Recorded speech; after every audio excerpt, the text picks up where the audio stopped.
Good afternoon, everyone. My name is Hadeil, and I'm the Director of the Diversity and Leadership in International Affairs Project here at CSIS. It's my honor to welcome you all for today's event.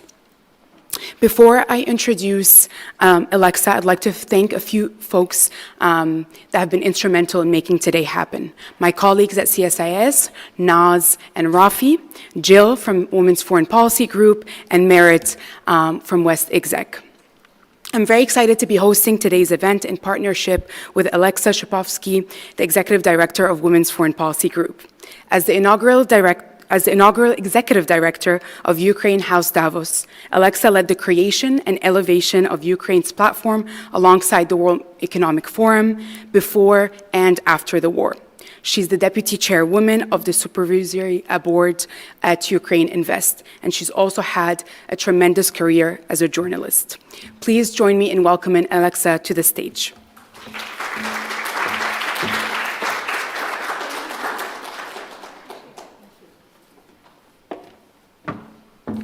Thank you, Hadeil. Good afternoon, everyone. I'm Alexa Shapovsky, the Executive Director of the Women's Foreign Policy Group. On behalf of WFPG and CSIS, welcome. Thank you for being here. I would like to express our sincere gratitude to CSIS for generously hosting the event today, and especially to the Diversity and Leadership in International Affairs Project, led by its dynamo director, Hadeil Ali, and her incredible team. It's been a pleasure to work with you in co-producing this event. Thank you.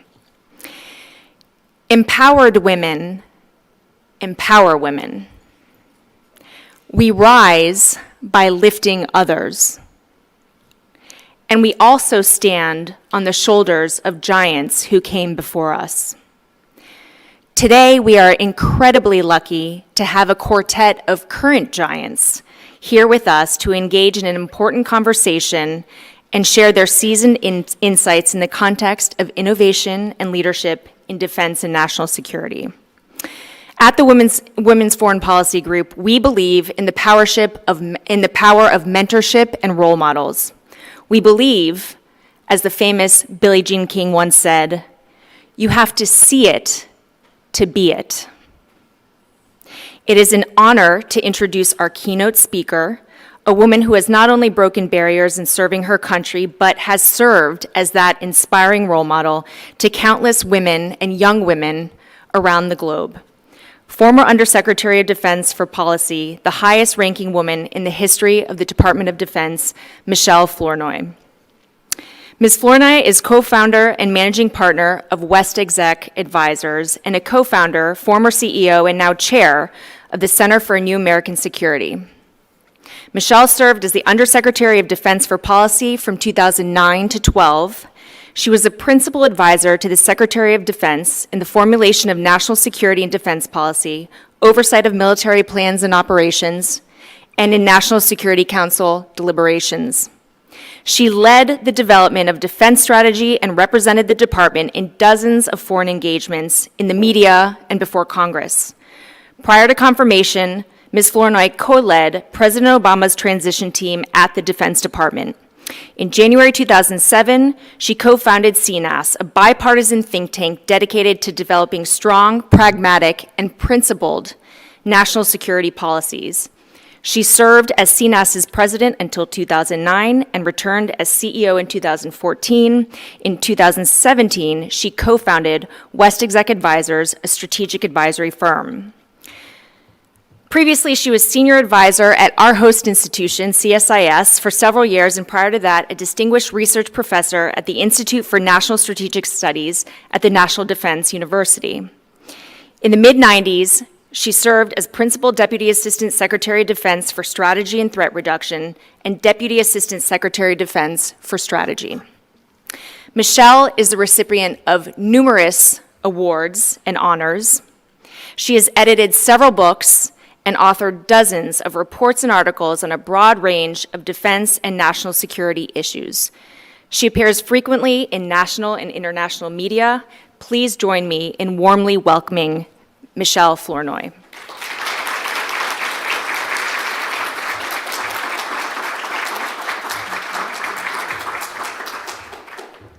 It is wonderful to be back at CSIS and to see you all here. It's also a wonderful way to celebrate Women's History Month. So, it's hard to remember a moment in national security that was more volatile and more consequential, not only for the United States, but for the West and the world.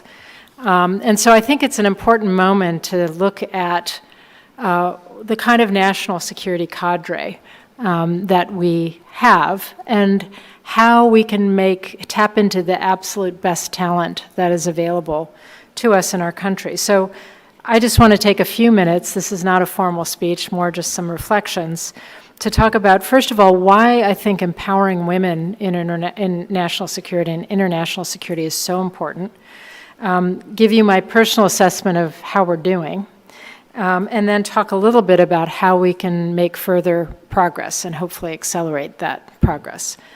So let's start with why is inclusion, why is the empowerment of women so important in the national security space? There are several angles on this question. The first is one of just basic fairness and equity. Why shouldn't that be the case? Why shouldn't women have equal opportunities in this field as in any other?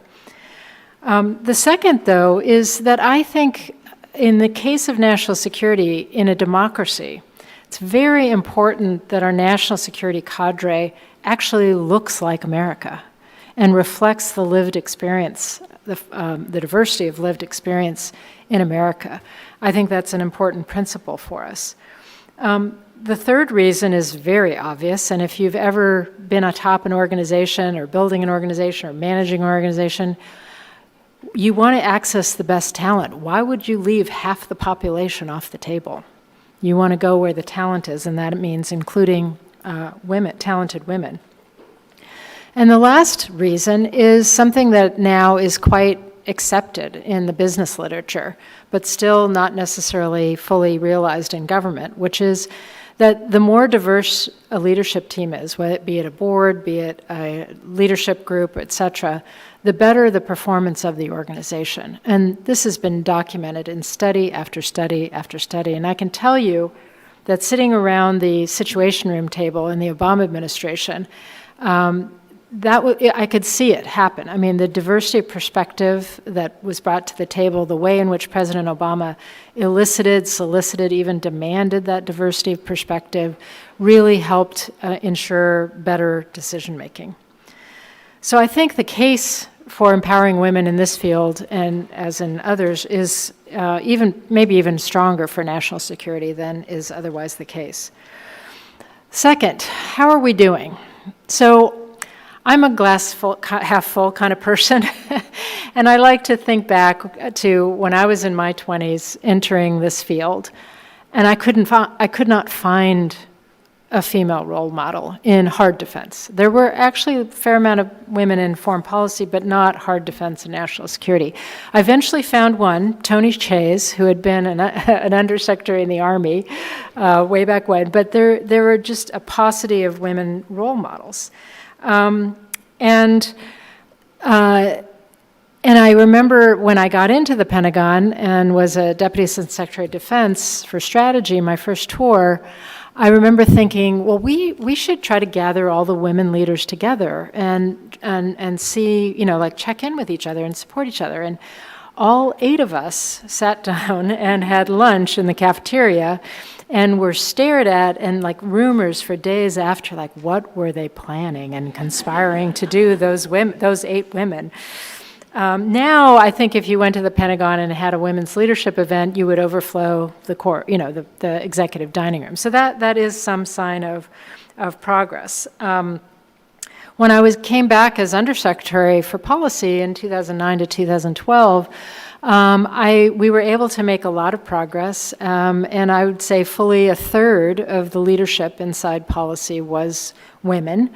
When we went just based on merit, picking the best qualified people to lead different aspects of the quadrennial review, it just so happened, I didn't plan it this way, that when we came time to brief the assembled chiefs, all of the service chiefs, the combatant commanders, the secretary, the chairman, The 4 briefers that got up to brief for the QDR were all women. Wasn't some grand scheme I had, but it was just the fact that we went with the best talent and they happened to be women. Today, you now have had new barriers broken. At the time I was in the Pentagon, I was the most senior Senate-confirmed woman in a position there as number 3. And now, today, we have a woman number 2. Yay, Kath Hicks, who's a wonderful alumna of CSIS. We have Christine Wormuth, who's the first female Secretary of the Army. But I turn the clock back and you realize both of them, I'm proud to say, I don't take full credit, they deserve their own credit, but I hired them both as presidential management interns back in the early 1990s. My point is it takes cultivating that talent for 30 years to get to the point where you have a woman who can be qualified to be a deputy secretary or service secretary or hopefully someday Secretary of Defense. So we've made some progress, clearly, but we certainly need to go farther. So how do we make more progress? Again, first principle is this cultivation of the talent pipeline, and we've suffered in that some administrations have cared deeply about this and really focused on it as a key part of their contribution and legacy, and others couldn't care less. And so we have these moments where we make progress and then we slip back, and then we make progress and then we slip back. I think one of the things that we can do collectively, even outside government, is to create the expectation that administrations coming in will look to have 50% of the cabinet be women, look to have 50% of their leadership positions be women. I think I'm on the advisory board of LC WINS, Leadership Committee for Women in National Security, a fellow traveler to women in the Women in Foreign Policy Group, and many others. And we went to all the candidates and tried to get them to make the pledge. Fortunately, President Biden did make the pledge, and they've been working on realizing that pledge. And then we went further, and we actually made it easy for the administration by putting together slates of qualified women. I emphasize qualified women by position, so to make it easy for presidential personnel to ensure that they were looking at qualified women candidates. And that is a key element, a second key element here, is to insist on diverse slates, whether it's recruiting, whether it's promotions. I remember in the Obama term, I was not allowed to even consider a senior political appointee unless I could demonstrate I had a diverse, inclusive slate of qualified candidates. Sometimes you had to work harder to put that together, particularly with regard to people of color. I remember chastising my staff, why aren't we finding more diverse candidates for this position? And they said, ma'am, do you know how many PhDs, of African-American background exist in this field right now? And I can't remember what the specialty was, but it was like 9 in the country. And I was like, so that goes back to the failure to cultivate the pipeline. So when you're looking for the leadership, the truth is we haven't developed the people to the extent we need to sometimes. So, but insisting on diverse slates, holding people accountable for that is important. Similarly, for promotion, I had the opportunity to serve out of government on the CIA Director's External Advisory Board. And one of the challenges the agency was facing was they were very good at recruiting entry-level classes in terms of representative diversity, classes that sort of looked like America. But by 10 years forward, 12 years forward, by the time that people were ready to be promoted to senior intelligence service, women had dropped to 23%.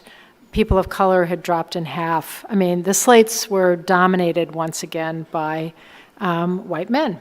And so the question was, why is that? Is it really that they're so much better? The answer was no. Women did not have the same degree of sponsorship, of mentorship. Women who chose to have families while they were at the agency also sometimes were penalized in a culture that prioritized or preferred operational deployments abroad, particularly in the 20-year period of after 9/11. And so all these things were sort of stacked against not only women, but people of color, so that, again, all that hard-won diversity you had in the recruiting class was lost by the time you got to the senior levels. So what John Brennan took from that is that, again, we have to have a more systematic approach to cultivating the pipeline, to ensuring we maintain diversity at every level, at every stage, and that we figure out how to support that and make it possible for people to stay in the game. I think it's also a question of weeding out bias and holding people, leaders and managers, accountable for walking the walk, not just talking the talk. So one of my secret weapons as undersecretary when we did a human capital strategy was SurveyMonkey. So we would place an emphasis on something like diversity, equity, inclusion, or constructive feedback, or predictable time off. And we would survey every once in a while, like every quarter, we would 5-minute survey to the workforce about, anonymous, how are you experiencing this? Is your office director, is your DASD, is your leader actually walking the walk on what we said we're going to do? And it was amazing because it was anonymous. You would, as a, head of an organization, you get a very clear sense of what parts of the organization were walking the walk, and where was I getting a lot of yes ma'am in the senior staff meeting, but it's not happening in the workforce. And that allowed me to go to those offices where it wasn't happening, and sit down with the leadership team and explain to them, again, here's what we're trying to achieve, here's why we're trying to achieve it, here are the tools that you have to achieve this, and if you need further tools, you tell me, but we're going to achieve this, or else we'll find another leadership team that can achieve this. And so that accountability, like constantly measuring, tracking, keeping tabs on what is actually happening, and is the policy being fully implemented.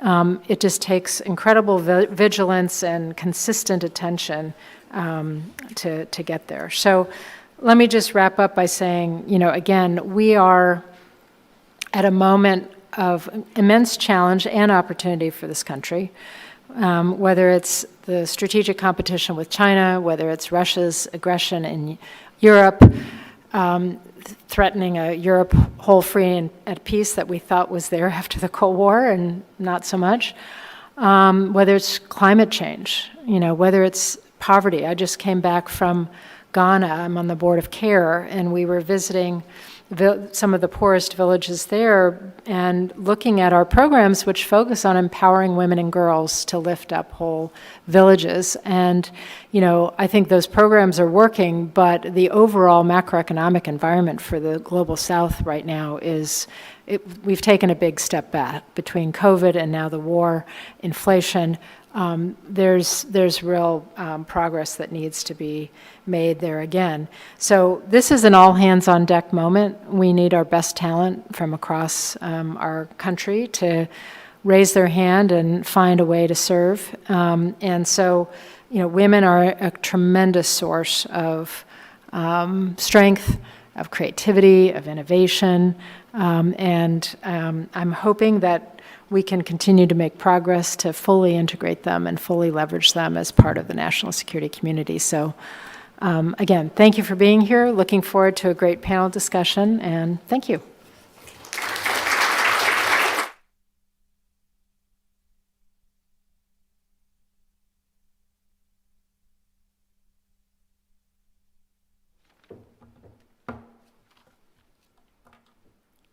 Thank you so much, Michèle, for your inspiring story and for your leadership.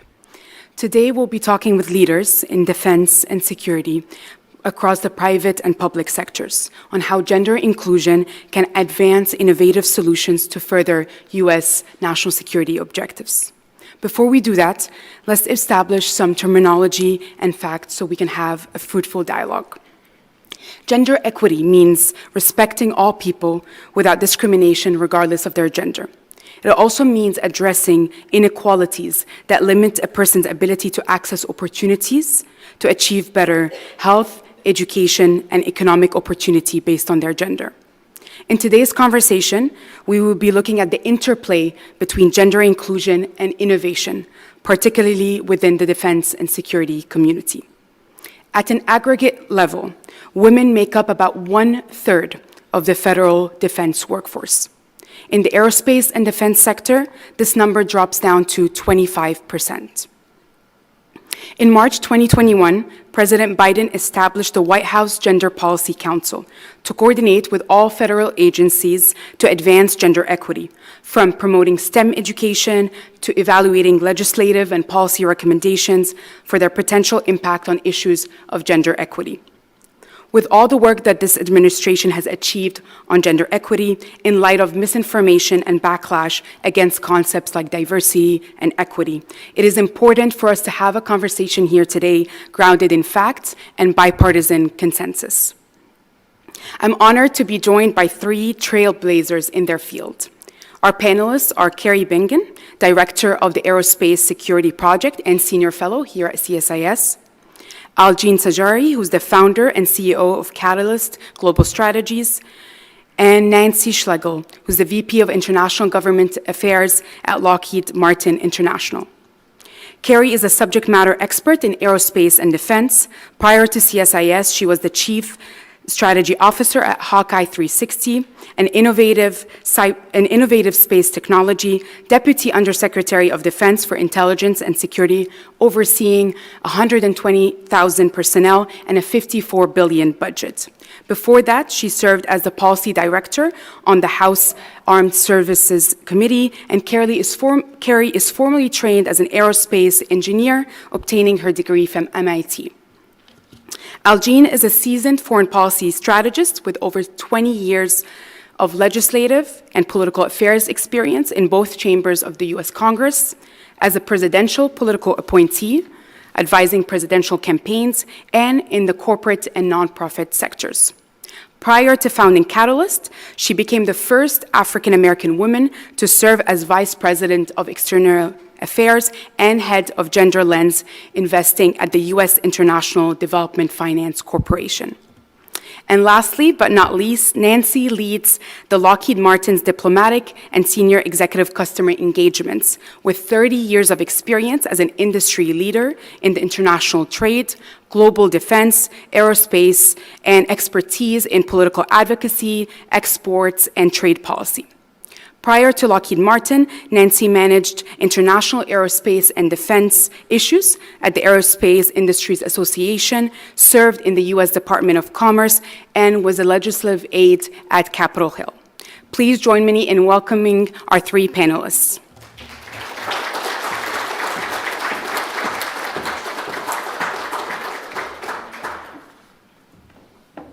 All right, well, thank you so much for being here again.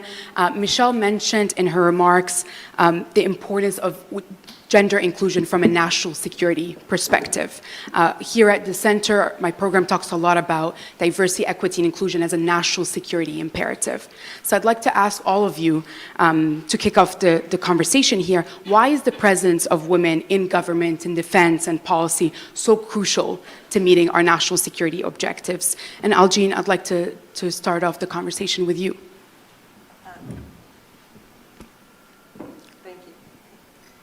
Thank you. First of all, it's an honor and a pleasure to be here. I think that women hold up half the sky. And so why should we not represent half of the policymaking apparatus? We represent diversity in thought, diversity in experiences, and it's important that we understand that the unique perspective of women, when at the policymaking table, brings fresh ideas, brings a perspective that is beyond just a soft or power perspective, which people assume is what women were going to bring to the table. When we invest in women, we invest in communities. When we invest in the diversity of thought, we invest in the creativity of our national security apparatus. the ability for us to solve problems, deep systemic problems in the national security ecosystem needs women. I always used to say, when I was at the policymaking table, I was the policy director of the Senate Foreign Relations Committee for the Democrats, the only, still to this day, minority woman to have held that position. I was usually sort of came to the table a little bit afraid, timid, because I was working with people who were DASTs for Asia, for example, and had all of these years of experience. And I was younger, and I was not a DAST for Asia. But I had to recognize that my diversity was my strength, is my superpower, because I could see a different perspective. We have an organization, and Madam Undersecretary mentioned LC WINS, Leadership Council for Women in National Security. I see our executive director here. I'm on the board, and what we did is challenge each presidential campaign in the 2020 cycle to really seek out diversity in recruitment within the administration. And as Madam Undersecretary stated, there's still a lot of work to do. While there are women in the administration, is there enough leadership in the ranks of women, of diverse women? Not yet. It looks good on paper. It looks good in, as we face, our people, our counterparts in other countries, that we have senior ladies, women at the table. But do we have women in the policy-making space? Do we have women actually advising those leaders? There's work to be done there. Absolutely, and your point about recruitment pipeline is important, and we'll be talking about that in a little bit. Why don't I turn it over to you, Carrie, for the same question? So my simple answer is because we're really smart. That's true. No, in all seriousness, if I can just first start by saying thank you to you, Hadeil, and to the Women's Foreign Policy Group. I mean, this is just an excellent forum, and it's wonderful seeing how many folks are here today to frankly to support each other and to talk about these issues. And frankly, I sit here because of people like Michèle Flournoy, because of people like Sue Gordon, who was the Deputy Director of National Intelligence when I was in the Pentagon, who I got to work with daily. So those are those shoulders that we are fortunate to sit on. I'd also just say up front, for me, it's always been about the mission. And I've been fortunate, defense intelligence, it's about the mission. And if you think about it for a moment, the job of intelligence is to understand other people, other cultures, how they think, how they make decisions. If you're a spy, you try to blend in. But all of that speaks to we need diversity of people with different backgrounds, experiences, ages, genders, just across the board. That's your job, is to understand others. So you need to have that diversity to be able, I think, do that job effectively. What I also loved about intelligence work is it really was about the talent. There's no one, no gender, no ethnicity, no affinity that has the market cornered on brain power, critical thinking, and hard work. What I loved is that you were an expert in an area. And I think back to my time in DOD, to our time on the Hill, I received countless briefings on very technical subjects from the intelligence community, from experts at our national labs. And I'll tell you, to this day, I don't remember if it was a woman, if it was a man, but man, that person could explain quantum computing to me like nobody else could. Or they could explain how China's debt diplomacy worked, or Russian order of battle and how their military forces worked. I didn't care who necessarily was the messenger. I cared that you really knew your stuff. And to me, back to the comment that Michèle made earlier, if you don't have that gender diversity, you've ruled out 50% of that talent that can do that work. Yeah, absolutely. Nancy, over to you. Why is it important to include women? I'd like to turn the focus back to the value of leadership in promoting women's empowerment in the aerospace and defense sector. And this is an issue that's very close to my own heart. My grandmother was an aviation pioneer, if you will. Her pastime was barnstorming in the mid-1920s all over California. And when I feel uncertain, when I have doubts, I think about her climbing into that rickety old biplane and doing loop-de-loops over Long Beach. She was an adventurous. She was also deaf. And the one thing she taught me was, don't let other people tell you what your own limitations are. Press your own boundaries, press the envelope, but most of all, have fun while you're doing it. And I have enjoyed working in this sector, aerospace and defense, and especially loved working for Lockheed Martin and its mission of supporting and protecting the U.S. warfighter around the world. So when we talk about women's empowerment, we're talking about economic security, we're talking about real security, we're talking about technology. Because the studies show, as we've already heard, when you have a diverse group of women and diverse leadership around the table, you're going to get a better solution. And that's critical for innovation. And it's critical for us and our global partners to ensure that we're planning for the future. And we know that also requires a strong focus on the pipeline. Where are we getting our people? When we talk about leadership, we're talking about cultural change within an organization, whether it's the US government or industry.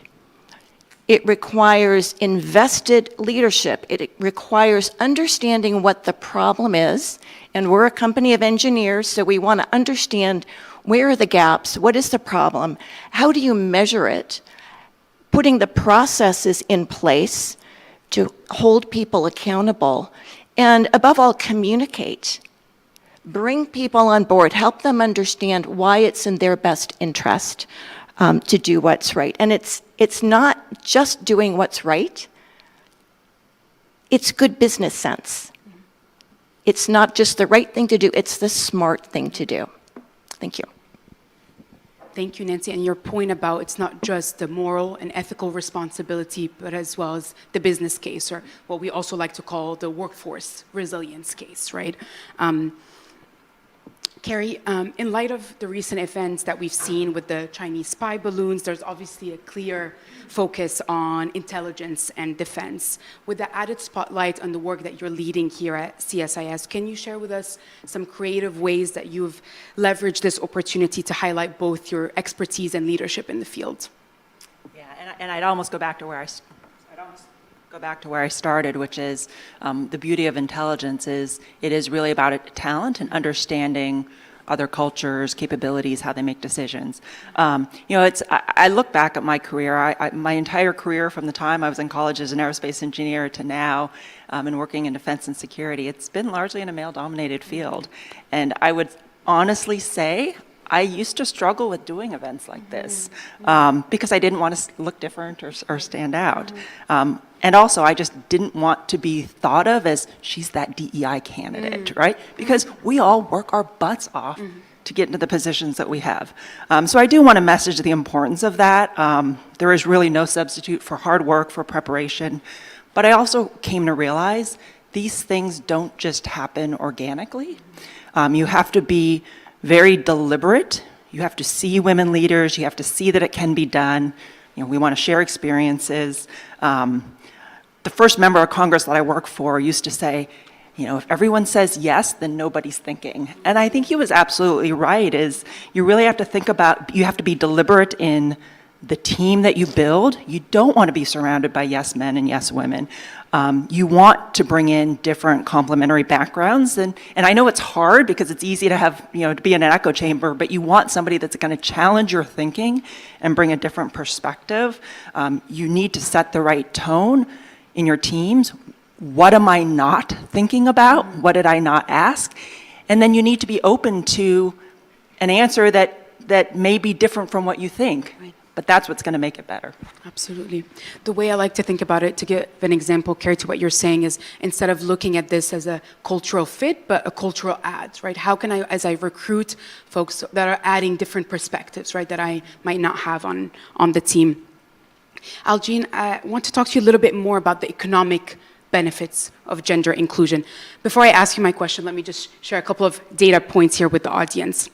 The GDP of nations that are members of the OECD would increase by 12% over 2 decades if men and women's workforce participation were equalized by 2030. And that increase would be even greater, 20% or more, in emerging economies. Why is it important, Aljean, to include women in priority setting for organizations such as the DFC? Thank you. Thank you for that question. It's important to include women in our economic ecosystem because, again, as I said earlier, when we invest in women, we invest in communities. When we give, and it's not a handout that we're talking about. We're talking about financing women, business owners, entrepreneurs. We're talking about women who create jobs in their communities. One thing that I thought was really life-changing for me is to it brought me full circle in my career because I came to this country as a political asylee at 3 years old and was the survivor of conflict. And my grandmother, who was my very best friend, was a little market woman, as they call them, shop owner in Liberia, in Monrovia. And she was an entrepreneur. She hired people. She gave back to her community.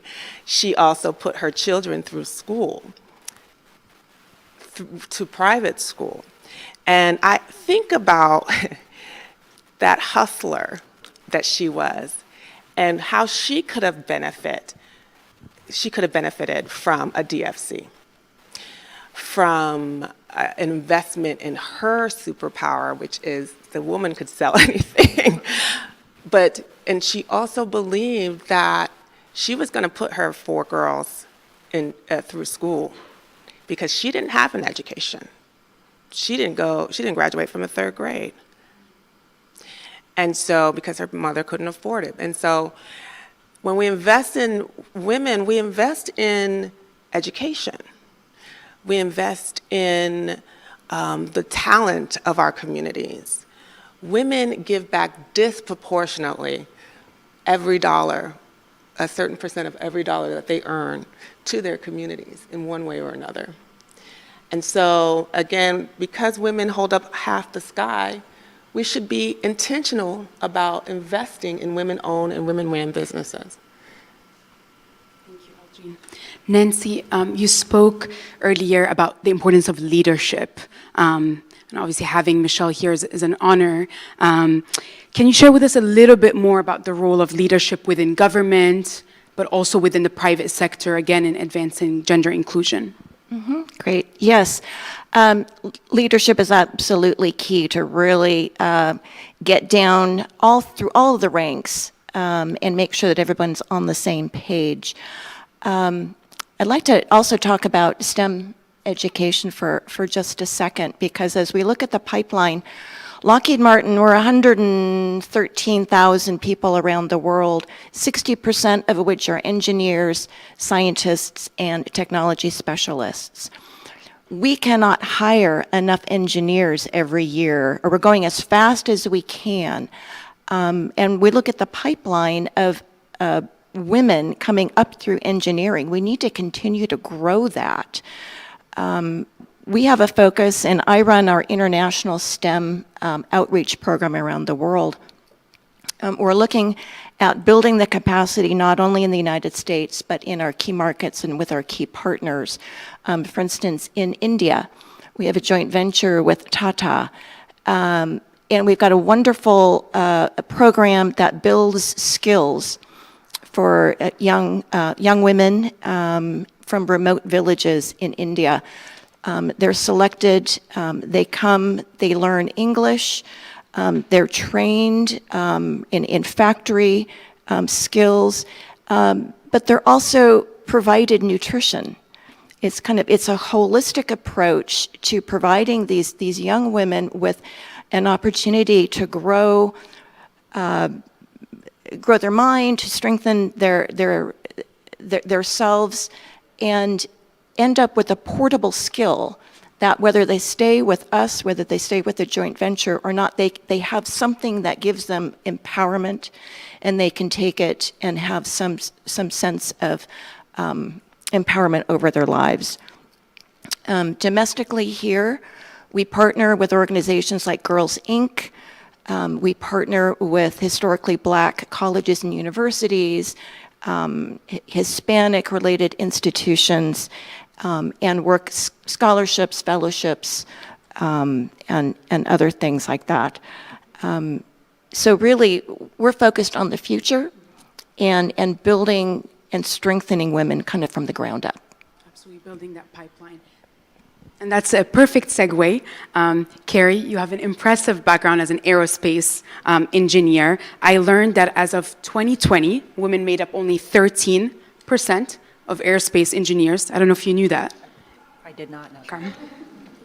So obviously there's a lot of work to be done, and Nancy showcased all the work that she's leading, again, to strengthen the pipeline of women within STEM.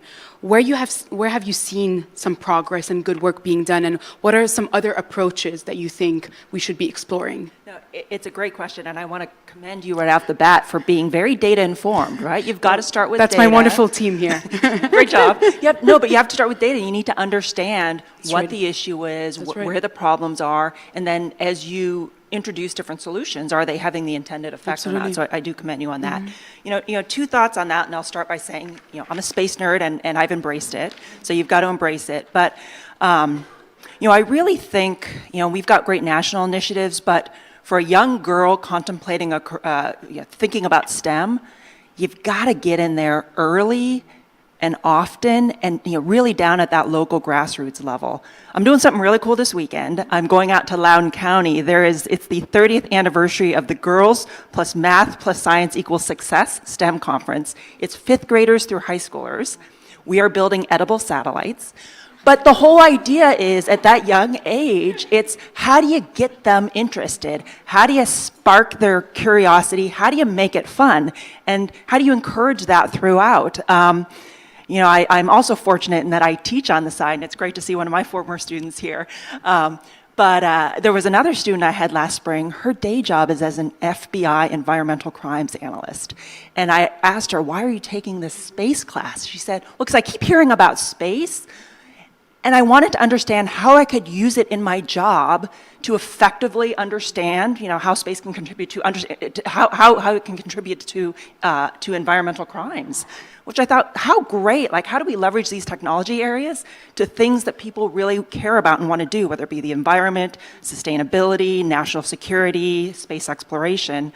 And then the last thing I'd point out is it's that encouragement piece, not just from women, but from men. I mean, I remember my dad from a very young age saying, Carrie, you can do you work hard, you can do anything you want. And it was constantly reinforced in my head as a kid.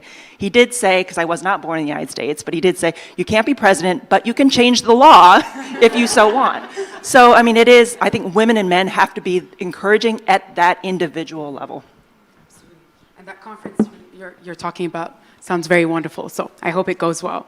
I have a couple of last questions here, and then we'll turn it over to audience questions. So if you do have a question, no comments, questions only, we'll take those.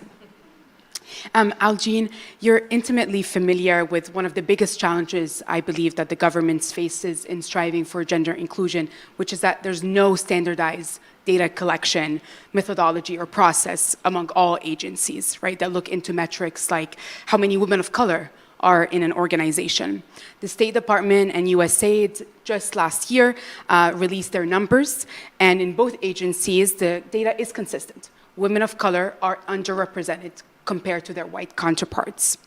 I believe you host a podcast called The Minority Leaders. If you haven't listened to it, I highly recommend. You speak with influential women of color across Washington. What has that process been like for you, producing this podcast and learning from and with the women and their experiences trying to break into the foreign policy field?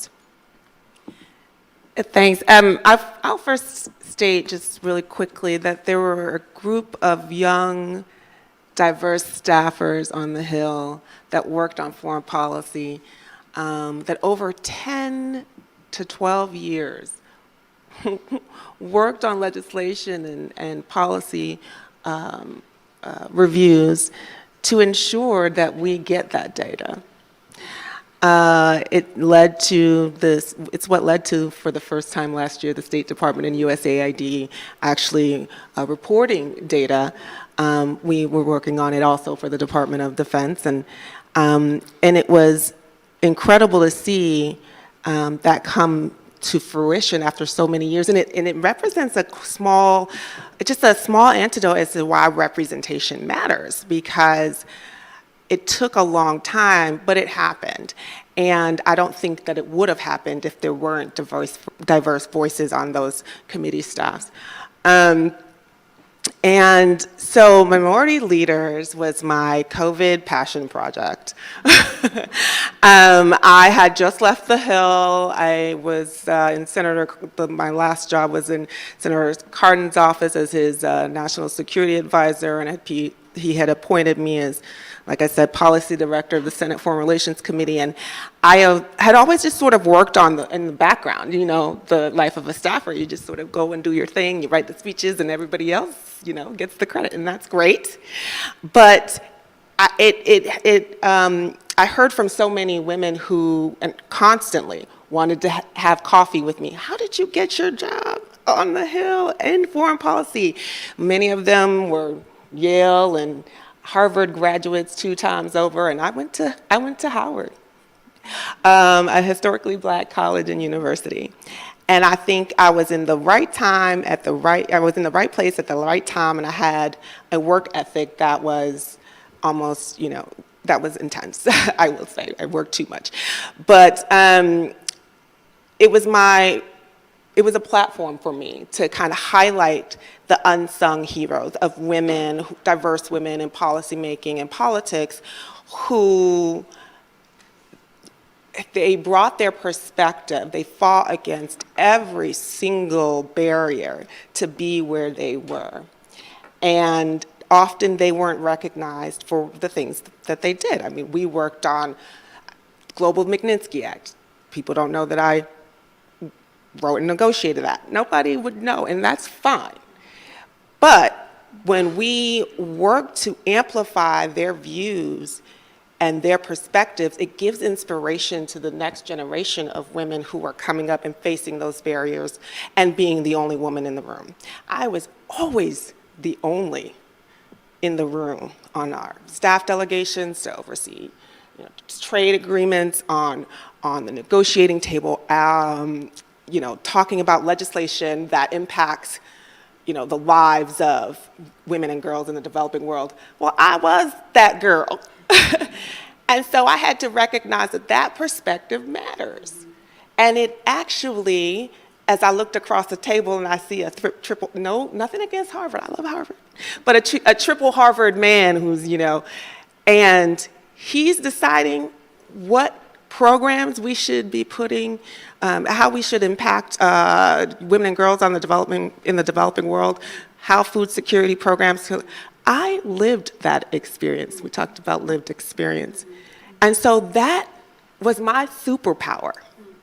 And so for many of these women, it was their superpower. One guest that I had very early on, my 3rd episode, at that time she was the vice president of national security at Third Way, actually, Mika Oyang, one of my really, really good friends. She's also previously on the LC Wins board. And she currently is the DASD for cyber at Department of Defense. And she said, this world is not designed for us. that struck me. It's not designed for women who look like us. But if we lean in to the fact that our difference is our superpower, the fact that we bring a unique perspective leads to innovation, leads to creativity. Women are the ultimate problem solvers, right? And we think outside the box oftentimes because we have to in our daily lives, in the way that we are, managing our families and managing our lives. And so it's really important to have that perspective. I had another woman, I did a podcast series for women in government relations, and there was an advocate who said, my diversity is my strength, my grit is my strength. And I think that that's, I don't think I would have been as successful as I am in this space if I didn't lean into my diversity, if I didn't lean into my authentic self. The less I tried to be like the triple Harvard man in the black suit, and the more I leaned into Algene, the political asylee, who's experienced food insecurity, who's half her family lived in refugee camps, the better I got at doing my job to ensure that legislative initiatives and appropriations went to people who really needed it in a way that served them, not just us, but all of us in our global community. So it made me much more effective when I wasn't trying to be somebody else, when I was my authentic self. And so I wanted to tell that story because there's so many stories like that. And I think it's been helpful to many young women coming up. Absolutely. I will definitely personally take that away. Our superpower is our story, right? Our lived experiences. Nancy, if I can ask you briefly, you spoke to the business case, right? The private sector is leading the charge and the business case for gender inclusion. Could you share with us briefly some innovative strategies and initiatives that the private sector has led? Right. So some of the things I talked about before, partnerships, scholarships, outreach, et cetera. I will make a plug for Lockheed Martin. We were just recognized by Newsweek magazine in a poll survey, actually, greatest workplaces for women. And they looked at 600 large US companies, and Lockheed got a 5-star top-level rating, one of the only 2 in the aerospace defense sector, for issues such as compensation and benefits, work-life balance, and proactive management of a diverse workforce. And that's really important. And for us at Lockheed, we have a very deliberate approach to how we're bringing people in, attracting, training, and retaining them, especially diverse workforces. 100% of our leadership, executive leadership, goes through this training, and it keeps coming back. So it's really hammered home. I just want to end on one thing that Algene mentioned that is related, I think, to foreign policy, and I've heard this term feminist foreign policy. I think at the crux of it is ensuring that women are at the table when decisions about women are being made, whether that's within a company, foreign policy, national security. It's critical. And I will also note, it just occurred to me that of our protesters here, I think most of them were women. So, yay. Well, on that note, we will take one question, and then we'll do a closing here. I'll take a question here. If you could please introduce yourself by name and affiliation and a brief question. Yes, hi. Is this? It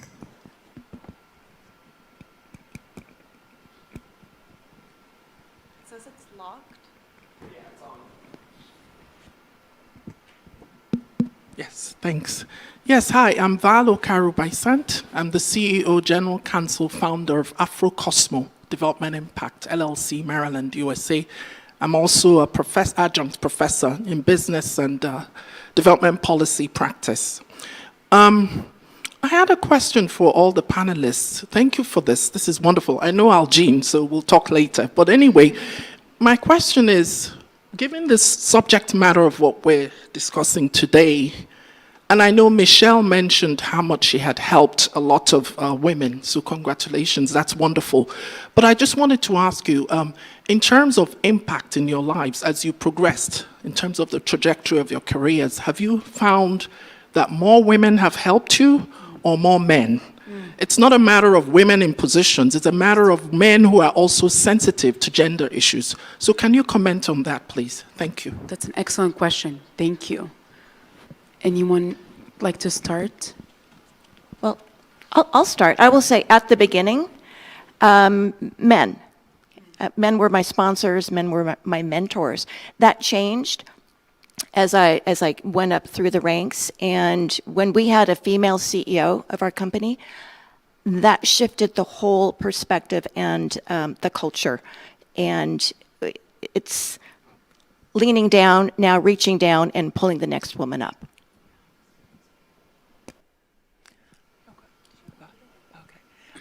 It's a great question, and it has been both. And both women and men have served different roles, frankly, as mentors at different points in my career based on what I've needed at that point in time.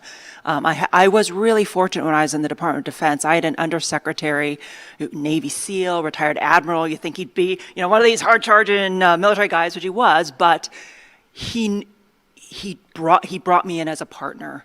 We had candid conversations, always asked my view on things, what he wasn't thinking about. And it really, I think it set a tone, just having that respect as a co-equal partner, but then it set a tone, I think, for the organization. The one other thing I really would like to encourage everyone here, and Aljean mentioned how many people ask her for coffee, and I tell young folks, it never hurts to ask. Usually 9 times out of 10, someone will say yes, but my only ask of you in return is to pay it forward. You have to do the same thing for someone else because we've had people that have done it for us. I would also say both, and in different ways. I think I've been really fortunate to have great bosses. Most of the men I've worked for, people I've worked for in Congress have been men, just by the very nature of Congress, unfortunately. But they've been great men. I mean, Senator Ben Cardin, Maryland, he took a real chance on me. I mean, I came from an office on the House side where I was, very proactive on human rights for Palestinians, and he cares about human rights for Palestinians, of course, but came from it at a different perspective. And he said, I want to hear your different perspective. I don't want somebody to tell me the same thing that I'm going to hear outside of this building, from my echo chamber. I want somebody to challenge me on these issues. I love that you have that lived experience of having half your family in refugee camps. I love that you actually are a survivor of conflict and have seen it up close. It was 3 years old, but I remember it like yesterday.